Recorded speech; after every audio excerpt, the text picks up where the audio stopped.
out on the road. In fact, once the season ends, the YSU coaches spend as much time on the road as they do at home and in the office combined. YSU scours an 80-square-mile area around Youngstown, seeing prospective candidates at school and, most importantly, in their homes.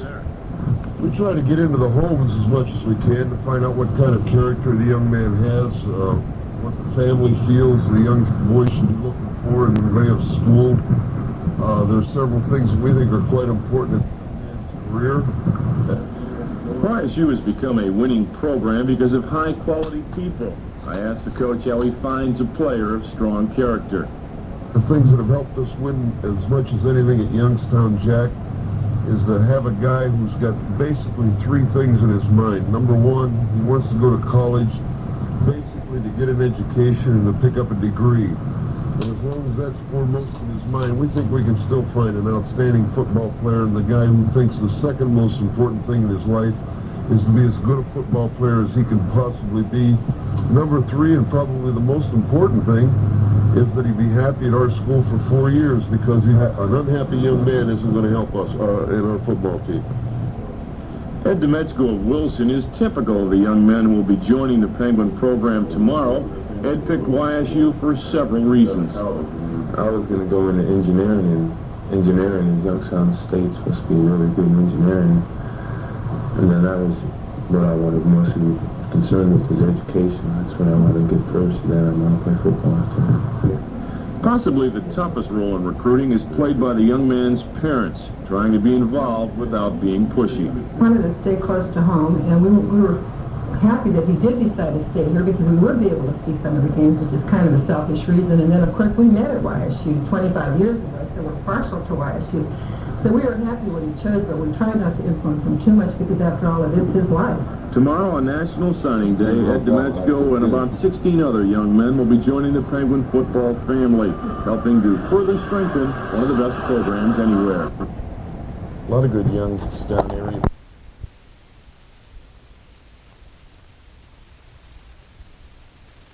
I know you were talking before we shot the segment that Wilson maybe has a few more programs than some of the other city schools. Any particular reason for that? Well, I suppose numbers have something to do with it. We definitely feel that our athletic program at Wilson should be well-rounded, and we have tried to the best of our ability to provide that for our students. Ours is a student-oriented program. Wilson, of course, like all the schools in the area, has a proud tradition here in the South Side, and gets, would you say, good support from the community and the student body? Well, we're very pleased with our support. Of course, we're always looking for better support, and I think you're going to see a rebirth of Wilson tradition in the city. One of the areas in particular in the athletic program that has had good success over the years is the basketball program. We're going to talk with Dick Franko, the basketball coach, and it was a up and down, kind of frantic year, Dick, but the Redmen came up with some big victories during the course of the year. Yes, we are fortunate to have Dave Sandy and Steve Walsh play for us. In the 3 years of Wilson High School, we have not had a losing season with those two individuals playing. Both of them were about 6'4", and averaged 21 points a game, about 14 rebounds. Both of those individuals will probably go to Allegheny College. A big factor with Steve and Dave here is their motivation. Both were captains on the ball club, and incentive for the team that's coming up. The players will be back next year. They're a tremendous help. They put into our program a winning season, a desire. We had the backing from the student body. I think they left something at Wilson High School. I'm very proud of these two individuals. And that, I think, is probably one of the key things, Dick, is to set that tradition for winning and desire. The pride factor is very important to any successful program. It sure is, and I believe that Dave, since he's been in playing basketball since the 7th grade, he has never been on a losing ball team. As I said, both of them are tremendous athletes, good students, good leaders. They supported Wilson High School.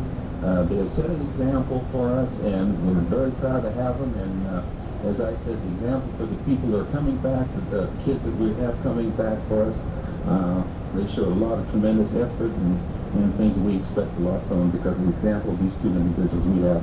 We'll take a quick moment out here to talk to Steve and Dave. And Steve, maybe I'll ask you first, what prompted you to end up at the same school with David, since you're both going to go to Allegheny?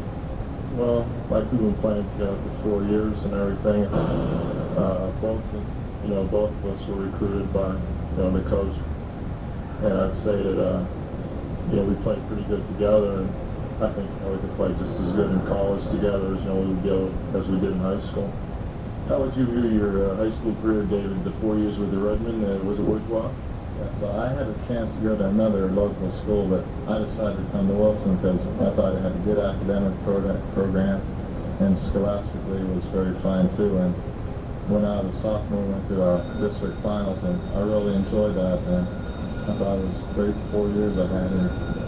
The basketball program has enjoyed a rebirth through the help of a couple of seniors, and Steve Walsh and Dave Sandy. And the football program last year under first-year coach John Copp started to turn the corner. Part of that rebirth, the Wilson Athletic Program we were talking about. John, now it seems funny in the middle of May to talk about football, but really to be a strong football program, you got to get yourself in conditioning right now to be set for the fall.